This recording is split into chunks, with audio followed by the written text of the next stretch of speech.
is Up for Grabs, a podcast where three unfiltered friends talk about anything and everything. And now, here are your hosts, Tracy, Kim, and Rachel.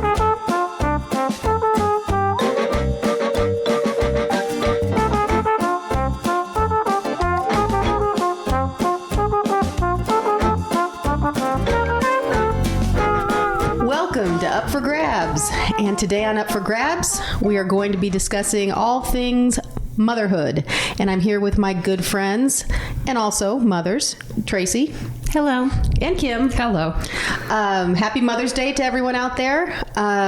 We decided we know a lot about this topic, probably more than we're going to share, but we're going to hit the highlights today of motherhood, talk about things that we associate with our moms throughout the years growing up, speak on some of our successes and failures as mothers.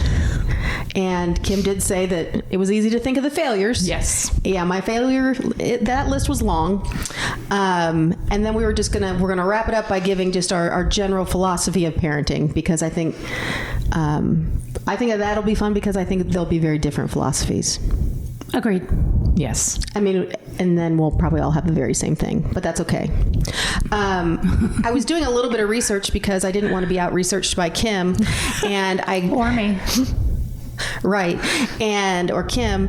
And I looked up, motherhood quotes, just something like that, just something inspirational. And I didn't see anything that I loved until I ran across this quote from Gilda Radner. And do you know who she is? I know you're SNL. Yeah. Okay. I look at Kim, I'm like, She says, motherhood is an act of infinite optimism.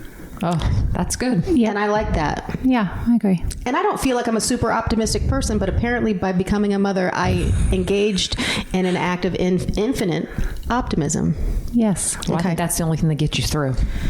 If you don't laugh, you cry, right, Kim? Yep. I often, when I first became a mother, that was back in 1999, I remember just being aghast that they sent me home with Sam. He was only like 6 pounds. And I remember telling my mom and anyone that would listen, I got more instructions from the doctor when I had a sinus infection than when I was told to take this baby home. Mm-hmm. I'm like, I couldn't wrap my head around the fact that they were going to let me take him home. Right. I didn't know what I was doing. And they didn't seem to care. No. It was a very stressful time. No one talked about the very stressful time. That's all I'm going to say. Everyone's like, "Oh, motherhood is so great." No, nobody can prepare you for taking a baby home. No, at all, and nobody did. So let's start with talking about things that we associate with our mom from our childhoods and adulthoods. Tracy, would you like to go first with that? Oh, sure.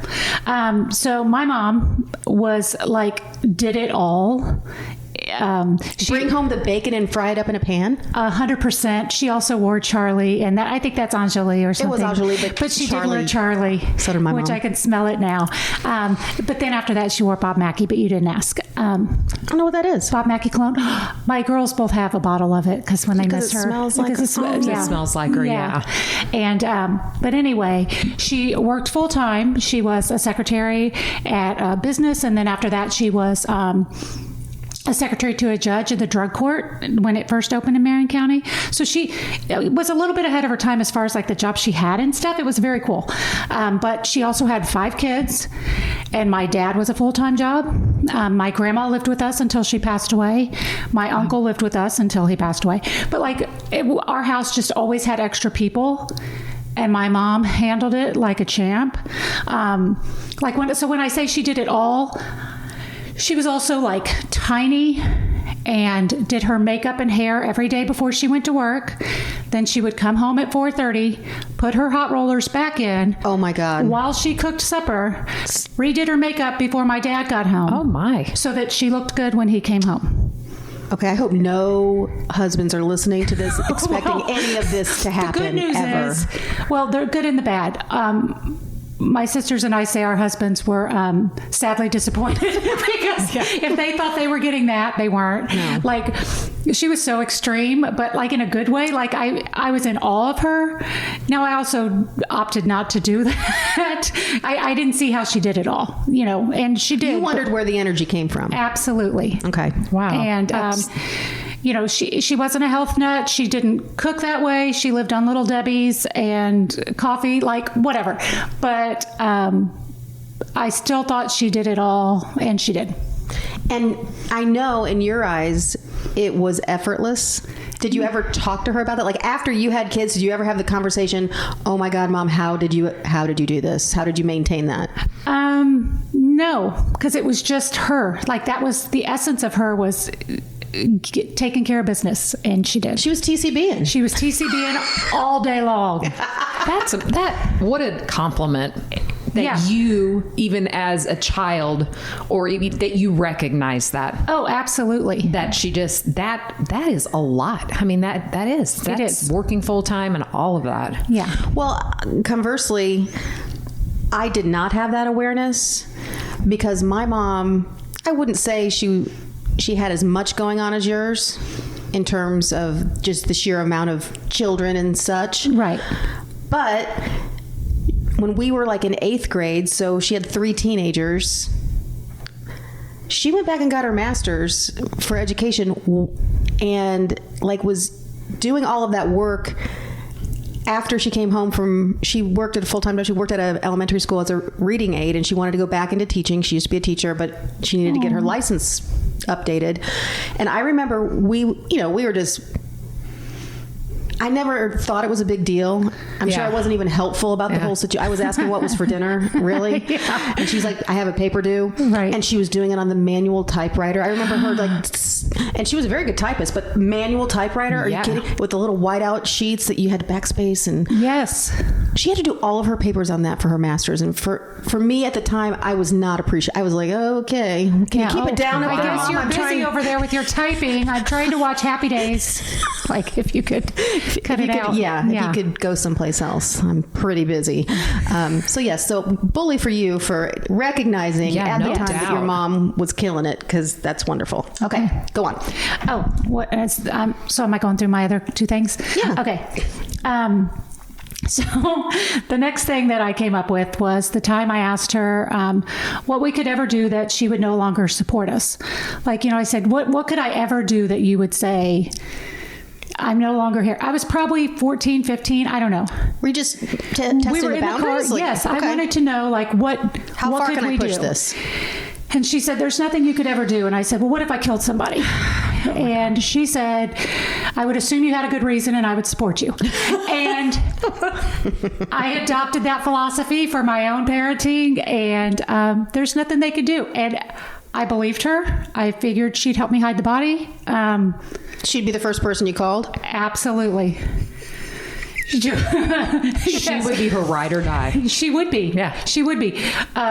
My sister had a dead cat under her porch once. You scared me. I did not know where you were going with that. But she had I think it was a cat under her porch, and it was rotting or doing something disgusting. Smelly cat? We were all arguing over who was going to have to do it because we were all too scared and grossed out.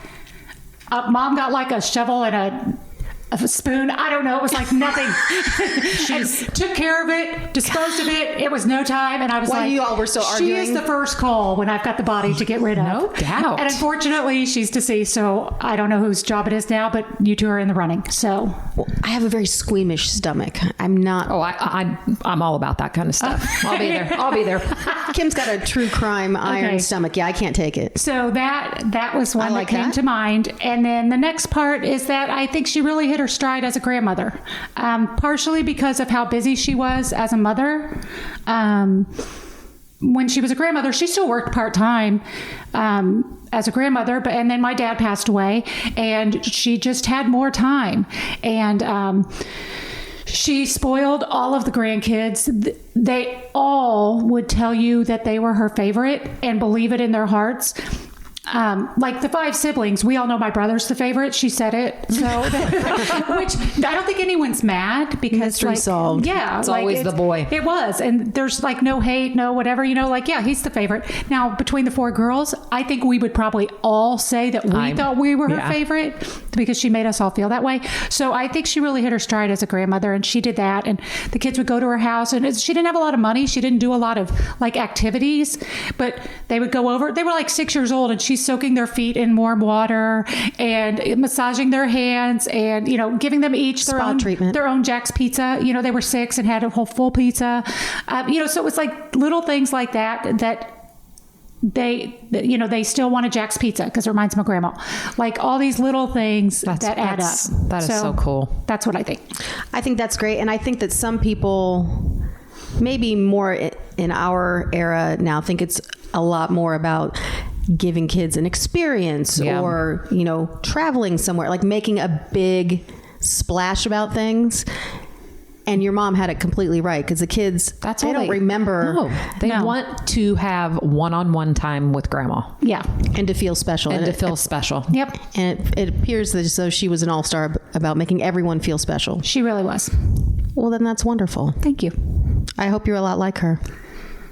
You mean in the future or like you see me that way now? No, you are that way now. Okay. I'm just teasing. You are. I didn't know your mom that well, but you are a lot like your mom. And thank you. She seems pretty amazing. She seemed pretty amazing. Yep. Thank you. That's the highest compliment. Think the thing that I loved about your mom is that you either showed me or she was actually wearing some sort of bedazzled jean jacket one time. I'm like, okay, your mom is the best. Mm-hmm. Yes, she really, well, and back in the day when you guys first met me, so I don't know, 15 years ago, something, I don't know, but she called and she had found, this is story number 4 and we were only supposed to have 3. It's okay. But she told me that she had found this pink sequins hat for the girls at like Goodwill, some consignment store, I don't know.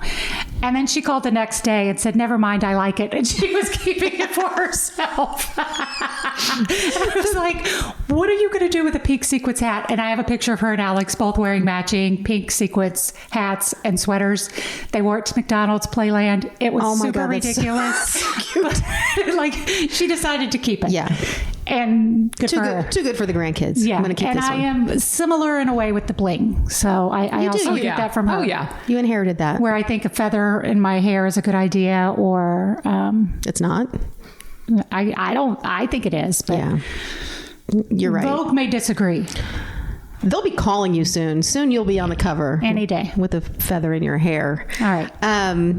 Kim, tell us a little bit of... Oh, by the way, what's your mom's name? You never said what your mom's name is. Helen. Sweet Helen. Yeah. Okay. So, Kim, talk to us about your mom. What are things that you associate with your mom? Where to begin? No, my mom's name's Linda, by the way. I don't know if I knew that. I think she was just always Kim's mom. Think of how many Lindas you know too in that age bracket. Linda, yes, There's a lot of Lindas. Linda. So my mom, a little like Rachel, I think I was aware how hard my mom worked at being a mom, but I was not very grateful for how hard she worked. And that was just, my mom was, she didn't work out. Well, she didn't have a traditional outside of the home job. She cleaned houses and, she busted her butt that way to where she was home when we were home and she could make her own hours. And so my mom, PTO, room parent, that kind of stuff. She was very involved in our school and our church. I lost my train of thought. My mom was very structured. So everything kind of had, we were always on time. The house was always clean. She cooked every night. Oh, and she was very, very good cook. And we never had a dinner without dessert. And, oh my gosh. Oh, well, and that's because of her unusual, like she got the biggest sweet tooth. Like she plans her meals around what she will have for dessert. I'm still processing this, but go on. Well, I know. Wait a minute, because at our house, I just want to let you know, and I'm going to check to see if this qualified as a dessert in your house, because, oh my gosh, if Mom made Jell-O, Oh no, my mom made desserts. For dessert, Yeah. it was a big deal. The only ice cream we had was Neapolitan, and that was going to be dessert if we had it. Okay. So no, my that's mom was impressive.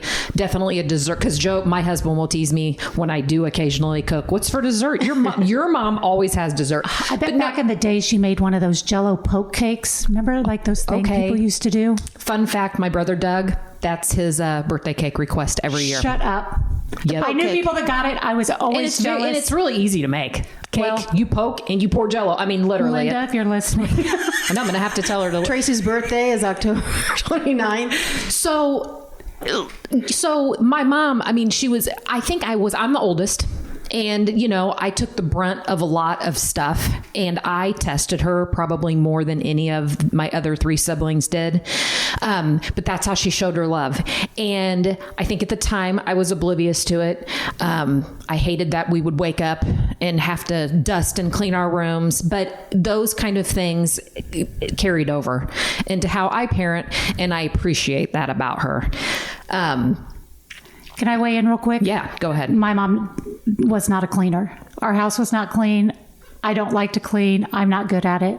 So I appreciate that. I think looking back, and I'm the same way, that is how she let go of stress. Like we would blast the record player. You know, I grew up, this is to this day why I love Lionel Richie and Barbara Streisand and Jim Croce. I mean, you know, like all the music that she would, and we knew mom was in cleaning mode, and we just did it. I mean, we just did it. So, and another thing that I appreciate about her, and I didn't realize it until you're older, is that we went through private schools, through grade school and high school. And my dad, you know, went through a couple businesses during that time. And somehow my mom, just money-wise, I don't know how they did it, but she made it work. Yeah. And she always had her little stash, and she always could, you know, so I commend her for that.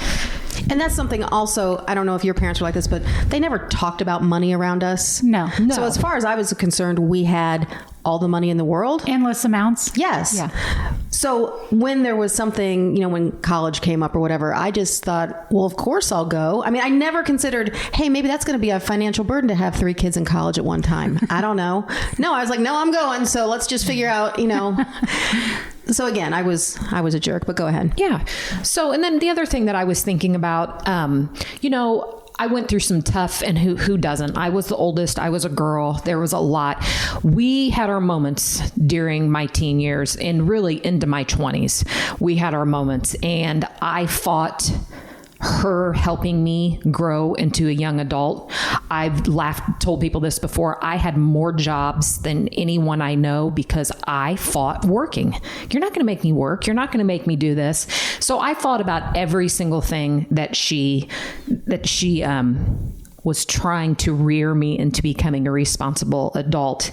And, there were times that we didn't speak for a long amount of time. There were times that, you know, there were just some really tough times. But my mom, and I want to be able to say this without getting choked up. Oh. The one thing that I love the most about my mom, and I will most definitely say, and just to pat myself on, I'm not patting myself on the back, is that I have been able to do this with my own children, is that, as Tracy was saying, I don't know if my mom would protect me from murdering somebody, but any mistake that I made in my life, any time that I have felt at my lowest, scared, nervous, anxious, she's just a phone call away.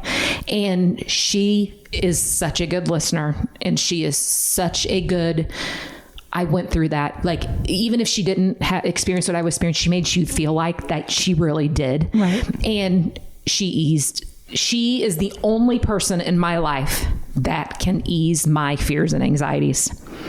And That's a good mom right there. Yeah. And, you know, I know that your mom's been gone a little while, but as much as I butt heads with my mom, and as much as I, you know, maybe don't see eye to eye on the way I parent my children or she parent us, the thought of not having her around as a 50-year-old woman is terrifying.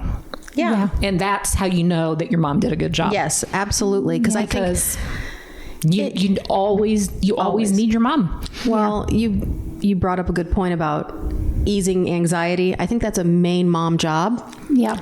And I think it's something that you can't be taught. It's just something, your kids better than they probably know themselves most of the time. And you just know it's not the same pep talk for each kid. It's individualized.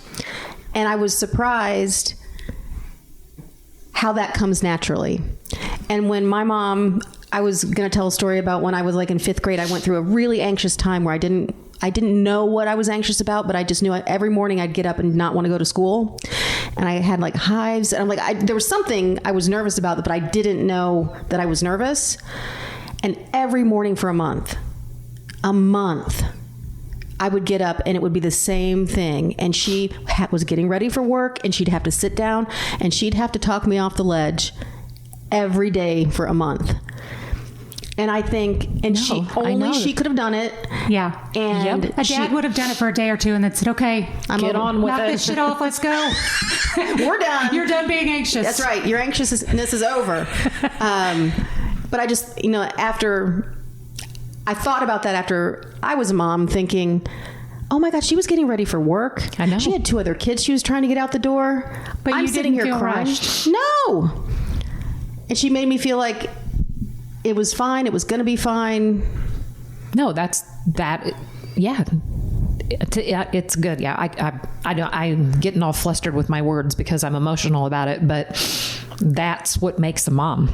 I always say now that mom's always fun with a good couple glasses of wine. I mean, my mom knows how to have fun, and she can laugh at herself now. And, I have much better, we have a Yes. good relationship, and I'm lucky to have her. So Amen. That's awesome. Yes, and just a couple of weeks ago, you brought up about your parents, Kim, like playing in an adult volleyball league and her being your coach and all this stuff. And that's nothing my parents ever would have done. Like, it seems so foreign to me that I picture your parents as people and not just parents. Yeah. And it's a bizarre, once you see it like that, it's just weird. They had a really good network of people. Yeah. And my gosh, I think that, they have they're all still friends. Yeah. They had a really good network of people. I like Anyway, that. I love that. So I do too. Okay, so was there anything else that you would like to chit chat about? Okay, my things that I associate with my mom. I don't know why this came to my mind first, but she used to hide. Remember those Hershey bars that had each letter of Hershey in a little square block? Yes. Yeah. Well, my mom really loved the Hershey with almonds, which I could have done. I could have done without the almonds. they were better with almonds. So. They were. I like any kind of It's no chocolate symphony with bar, something. but continue. Yeah. Well, I was playing around in her bedroom. I don't know. She had one hidden in her nightstand drawer that she always went to bed and read books. Yeah. Well, she must have hid that. Yes, she and then did. ate it while she was reading her book, like her quiet time. Yeah. Yes. How she went. Yeah. Wait, why is this concept foreign to you? Do you not have chocolate hidden in your room? No. Kim? No. Okay, then neither do I.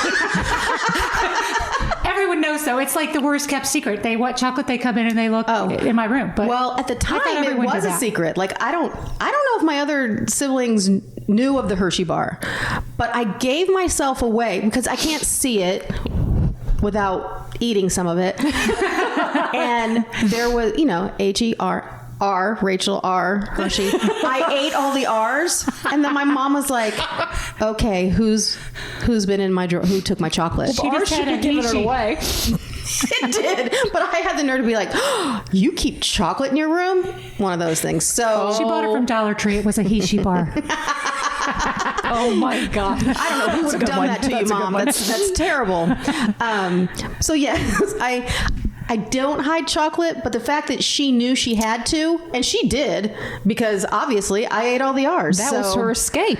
I ruined it for her. So anyway, She still did it. She just moved the hiding spot. she probably did. No, but I think of reading and writing. My mom, I think I have a similar love for that because she was very good at that. But one thing that my mom was really, really her name is Sue. She's still alive. She'll be 80 in July. She's a wonderful dressmaker. a seamstress. Is that what it's called? Yeah. A sewer. Seamstress is right. Okay. I like dressmaker. She's a dressmaker, and I'm the dressmaker's daughter, which I think is a book. I feel like that's the name of a book. No, I think it might be. It's not about me and my mom. It's Oprah's book club. Continue. Okay, so I have several pictures of when we were growing up of me and my older sister in matching Easter dresses, and with our patent leathers, and so she did that a couple years, and I always thought that was great. And then when 8th grade graduation came up, for some reason at our our Catholic grade school, 8th grade graduation was a big deal, and she made my 8th grade graduation dress. Like everyone else had these really promish sort of shiny. Yeah, they were dresses. They were like prom dresses. Yeah, she made mine, and it wasn't any of those things. It was the most beautiful dress there. I was kind of like, oh, it's not shiny, and all the other moms were like, oh, that's so beautiful. One mom offered to buy it. Nice. From my mom, because she thought it was so beautiful. So then it would make sense that when I got married, that she would make my wedding dress. Now that wasn't a foregone conclusion. She had never made a wedding dress before, but this is the way she rolls. We went to try on a bunch of dresses, and the one I liked, it was pretty, to her, simple. It had pin tucks on the top, and then it just kind of... And she uttered the Sioux words, "Oh, I could make that." My mom did that with desserts. Yeah. Oh, I can do that. So I was like, okay. So she bought the material, but the problem was it was the most expensive material she had ever bought. And every time I asked her, how things were coming, she hadn't cut it yet because she was afraid. She was measuring twice, cutting once. Or measuring 150 times and never cutting. Correct. She was afraid to cut it. So I'm like, Mom, it's okay, but you're going to have to make, are you going to make the dress? Because if not, we can just go buy the one that was going to be so easy to make. But no, she ended up making it, and it was absolutely beautiful. And I think she worked without a pattern. So I think that's even... She's a visionary. Wow. That's impressive. That's impressive. The other thing I think I get from her that I appreciate is that she always likes to look for a deal. Oh, yeah. So we didn't necessarily go to Goodwill when I was little, but we never went to the mall to shop for clothes. Do you remember the store? It was down here and on the north side, the fashion shop. Yes. It was kind of like the TJ Maxx of the time. It was huge, and it was kind of jumbled with tons of stuff. And it was like a TJ Maxx, really. She could go in there and find, we'd all spread out. It was a treasure hunt. I'd find nothing.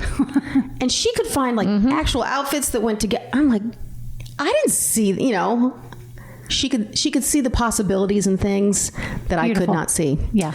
And the other thing that I thought was funny was, it's funny only because I kind of ended up doing it too, was that she always said rib cage up. That was like her, going out, if we were going out the door to, I don't know, a dance or some sort of ceremony, rib cage up. And that meant stand up straight. Because I was always hunching over, and I still do. Mm-hmm.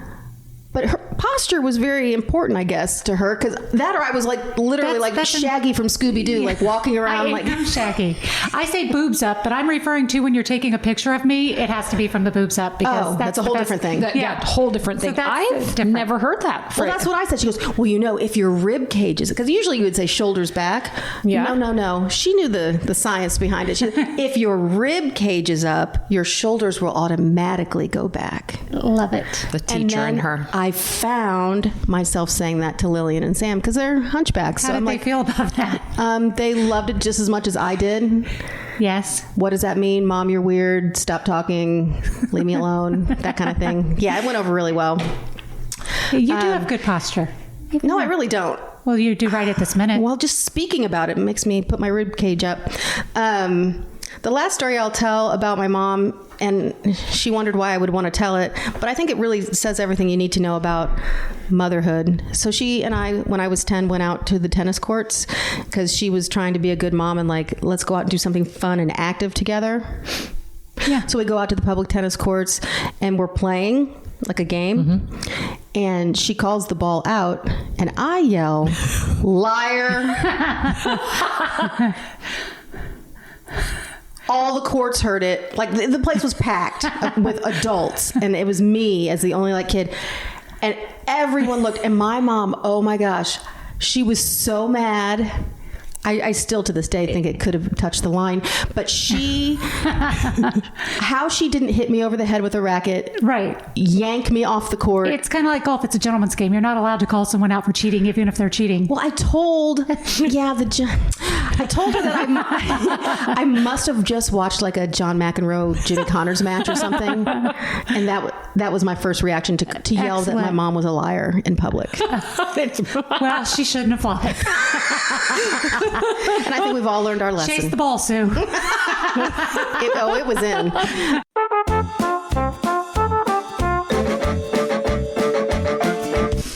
So now I think we want to switch gears and talk about a few of the successes and failures we have had.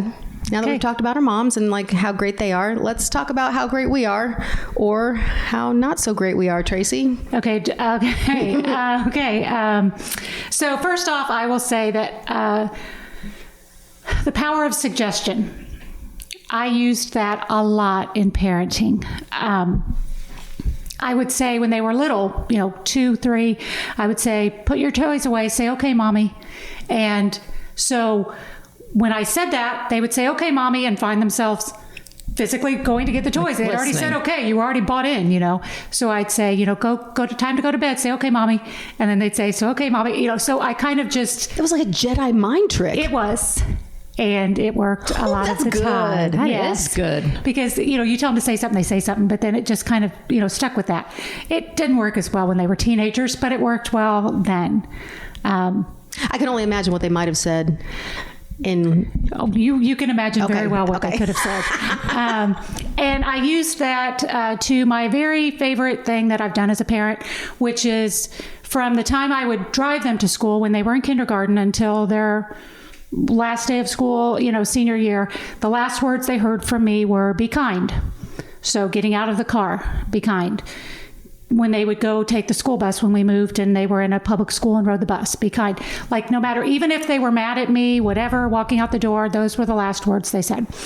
And I have raised 3 of the kindest humans to walk the face of the earth. You have. Now, are they always kind? Of course not. But are they kind a lot? Yes, they are. To most people. I'm also not going to say everyone. I know they're not perfect. But they are kind. They just have good hearts, and they're kind, and they see the necessity of kindness. Yes. And that, I think, I emphasized more than anything else, more than getting their homework done, more than cleaning their rooms, more than finishing their dinner or anything else, was be kind. Yes. So that's my thing there. What? Well, the sentence I wrote is making me laugh, but because I have notes, because I'm a note bringer. Yeah, she's prepared, people. Okay. So I'll say that ridiculous enough, sometimes people call me a super mom. Now, you guys will laugh because you know me, but a lot of people base it mainly on the care that I've given my son, Zach, who has a rare disease. And I do not consider anything that I do extraordinary in the least. I do consider it extra, not extraordinary, but extra. And my kids call me extra all the time. You are. And well, thank you. Because I take it as a compliment. They don't always mean it as a compliment, but I enjoy being extra. I know that I'm ridiculous in a lot of ways, and I think that's part of my charm. But I do want to mention, because you said something earlier that made me think of this. My mom died. She's been gone for almost 10 years, and she died 2 weeks before Zach's brain hemorrhage. So she lived 600 miles away from me, and it was a really inconvenient time for her to be gone. Yeah. Because you say you want your mom during the. Yeah.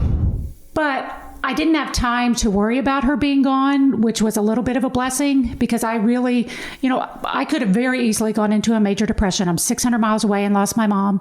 My dad had already been gone. But instead, I saw it as she knew that I needed her to keep an eye on things. And that was the only way she could do it because we live 600 miles apart. I like that. So, I like that too. because I think she's somewhere that she could be there all the time and help. And she could do more on that side than she could do it here. With an incurable and untreatable rare disease comes a powerlessness that no matter what I do, I can't fix it. So as a mother, that's really hard to deal with. So I ended up spending a lot of time and energy fixing as many little things as I could because I couldn't fix the big one. So that's where the extraness comes in. I've seen the success and appreciation that I get from all those little things that add up. And I try to do it for the girls and Zach, not just Zach, but that's kind of how my parenting shifted. It definitely took a shift. Things that mattered before didn't matter anymore. Things that I would have said, like the homework thing, I was a teacher. I thought it was so important. Attendance, all these things that I thought were deal breakers you had to do. I realized you don't have to do any of them. I mean, it's a good idea and it's beneficial, but it just totally shifted my mindset. Right. And I'll say then that as far as judging myself as a mom, I think I'm good. I think I wish I had more money so that I could give them more things or experiences, but I'm good enough. I sleep well at night knowing that on any given day, I've done the best I could with what I have at the time. And I don't ask more of that from myself because I feel like that's good enough. That's all I've given them all I've got to give, and that has to be enough. So I did try, because you said parenting failures.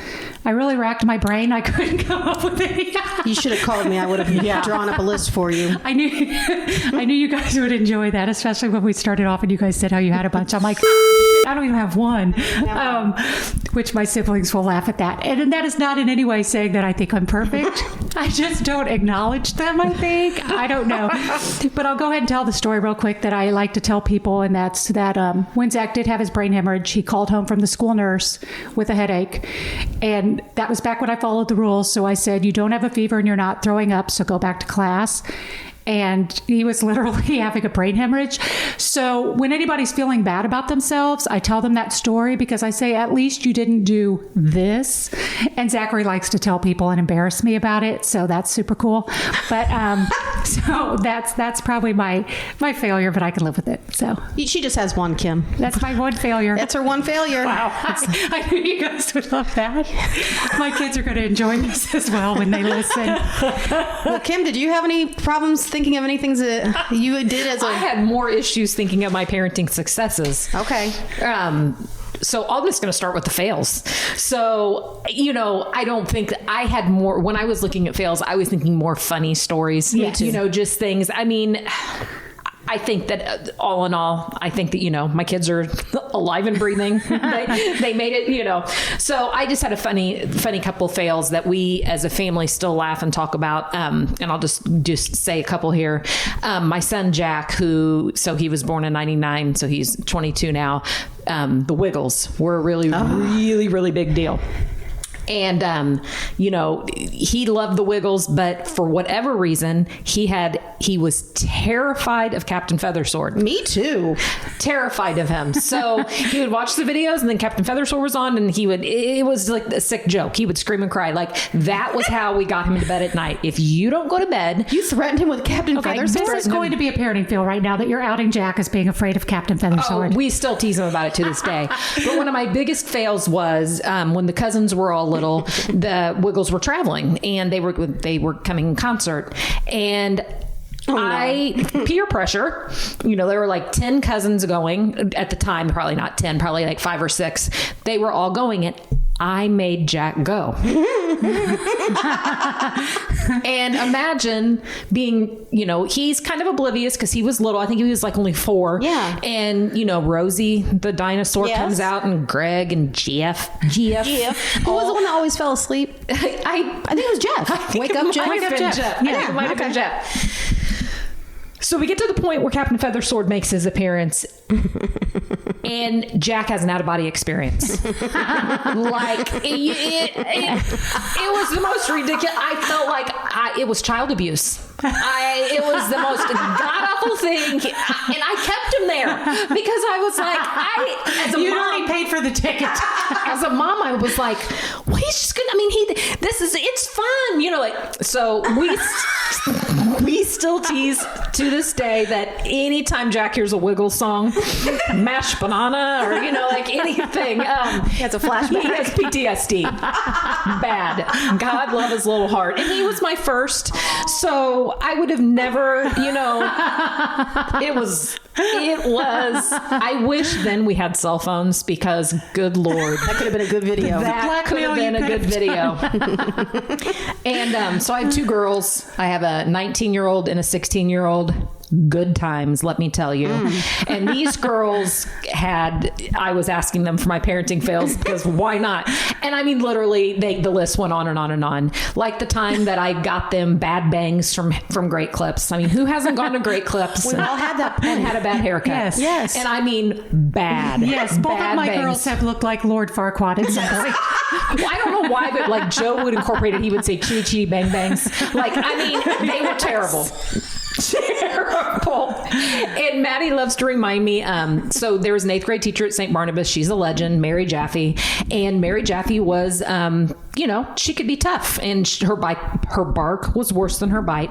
But I had helped Maddie with science fair. Who doesn't help their kids with the science fair?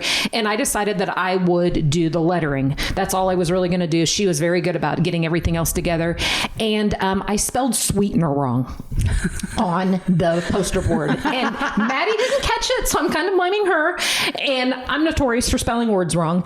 And she gets up and she's presenting her science fair, and Mary Jaffe goes, "Maddie," and that's kind of how she talked. "How do you spell sweetener?" And Maddie's up there in front of her entire I bet her class, face turned humiliated, red. and she couldn't say, "My mom misspelled it." Way to go, Mom. We've all done a science fair project. It's totally okay. So that she loves to remind me of that. Yeah, it's endless. It really is endless. Oh. So, but there are my wins, and I think that my wins, they outdo the Captain my Feathersword the Captain PTSD. Feathersword story. So, and this is, it kind of makes me feel like, okay, maybe my wins are a little more superficial. Like I feel like I'm a good mom, and I feel like that I can talk to my kids, and I do love that about our relationship, that it's not that I'm necessarily their best friend, or, like that whole best friend mom, but I know them, and I can talk to them, and I can calm them down. But one thing I felt like in my house when I grew up, and there wasn't anything wrong with this, but it was structure, and it was rigid, and it was, here are the rules. And I tend to be somebody that I can make fun of myself. I can kind of be, I'm going to use a quote, and those of you who watch Family Guy, I'm kind of the Meg of the family. And my kids will say, "Oh, quit playing the victim." But I allow myself to be made fun of. Yes. I don't know why. With the day and age that we live in, the amount of pictures, filters, you name it, my funeral board, Yes. it's going to scare people. That's all I have to say. It's going to scare people, because there is literally not one good picture of me existing in our house. They are just ridiculous pictures that I'm caught off guard. I'm eating, I'm yelling, you name it. And it's gotten to the point now where they like to scare me, and there are numerous videos of me being scared. Oh, I hate that. Can they start a TikTok and put those on there? Because I follow would somebody follow on it. Instagram Yes. that and I would be famous, but I don't want people to see it. Mary, get a hold of me. We can do this. We've talked about it here on the podcast. I love concerts. I love music, and that is one thing that the girls and I will travel near and far, and I will do it because I love it, but also just that they do that with their children. I mean, we are seeing Harry Styles this year. We are going to Tennessee. We are going to Detroit. I mean, I will, and it probably helps that I like Harry Styles, but I try to just instill, like, I want them when I'm dead and gone to be able to say, remember when mom did this, and Remember when mom was fun? Yeah. And they will. And they'll hear the song and think of you every time. Because as much as we argue and as much as we bicker and as, disrespectful as they can be at certain times of just being teenagers, Yes. I feel like when it comes down to it, mom, we could make fun of mom, we could do fun things with mom, and that kind of thing. So yes. I get the cred there as far as absolutely being fun. So I didn't have any huge big things, but my successes were kind of like yours. I laughed because Tracy was like, homework and things like that. That's not important anymore. I'm like, ooh, my one success was that we had a good homework routine when the kids were in grade school. It just wasn't good for me. I know, but I'm just saying. It wasn't good for us in our situation. That's all I meant. But I was really proud of myself that we had, there was never any discussion. There was no meltdowns. It was, we got home, we had a snack, we did the homework right there at the kitchen table, and then you could go out and do what you wanted to do. Right. And for some reason, they didn't listen to me about anything, but for some reason, they did listen about that, and it worked out really well. Excellent. The other thing was bedtime ritual. Oh my gosh. So I think this worked out not because I'm like some super parent, but because I was just done at the end of the day. I'm done. Yes. I can handle no more nonsense. Off the clock. I'm done. So when it was bedtime and they didn't want, they went up and they just sat in their rooms and figured out how to fall asleep because I was done. Yes. Yep. The day was done. You were done. They weren't sleeping with me. I wasn't sleeping with them. We weren't. Oh, my kids had a 7:30 bedtime forever, and they would laugh because they would hear the neighbor kids outside playing and they're in their beds. Yeah. But I didn't care. That was bedtime. Yeah, I was very routine. Naps and bedtime. Yes. And it saved my mental health. No, it makes for a happy mom. I'm nuts, so that might have something to do with it. That might have something to do with it. All right. My failure that I first came to mind was, we talked about experiences, and like, I think our generation of parents really did kind of push their kids to, I felt like we were constantly signing them up for stuff and trying all this stuff. It's only gotten worse. Well, I wasn't like the person that thought of it, but as more and more people did it, I thought, well, I can't, my children can't be left behind. So when Lillian was 4, I signed her up for ice skating lessons over at Perry Park, and she can barely walk, let alone put her on skates. Balance was not a thing then, but I have the most pathetic picture of her standing on the side, holding onto the boards, looking through the glass, crying. What are you doing? Yeah. oh, I picture a little baby deer, like their knees turned in. Why I made her continue, I don't know. I had paid for it, so go learn to love to. I don't even like to skate. Why did I pick ice skating of all things? It's hard. It is beautiful when it's done correctly. Not through the tears. And I was going to say my science fairs were a success and failure because I believe I got A's on all 4 science fairs that I had to do. Thank you. My experiments turned out pretty well. Never understood the science behind it. No. But Sam played Mario Kart while I did the science project. Pretty much, yeah. Okay. I'm Congratulations. an idiot. We all are. No judgment.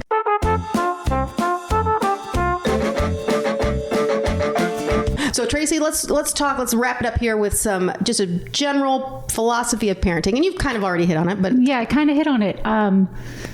Love your kids with all your heart and do the best that you can every day with what you have that day, and get some sleep and try again the next day. Amen. Kim? Don't compare yourself to others.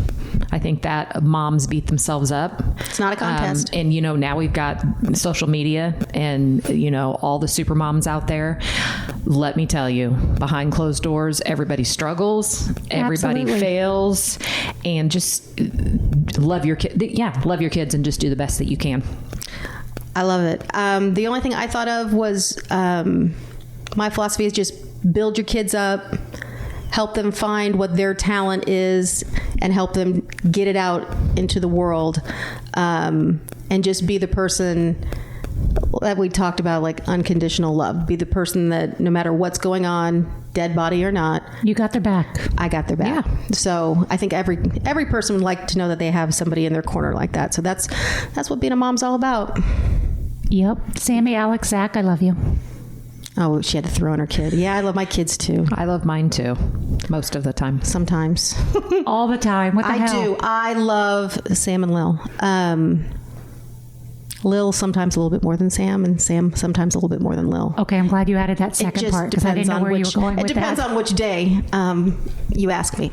So yes, so we would like to send love to all of the mothers out there on Mother's Day. Happy Mother's Day. Every day is Mother's Day, really, as far as I'm concerned. Yep, and a thank you to all the moms that have helped me mom my own kids. Aww. Amen. It takes a village, doesn't it? It does take a village. It does take a village. So thank you so much for listening. I hope you had a wonderful Mother's Day. Come back and join us on Up for Grabs.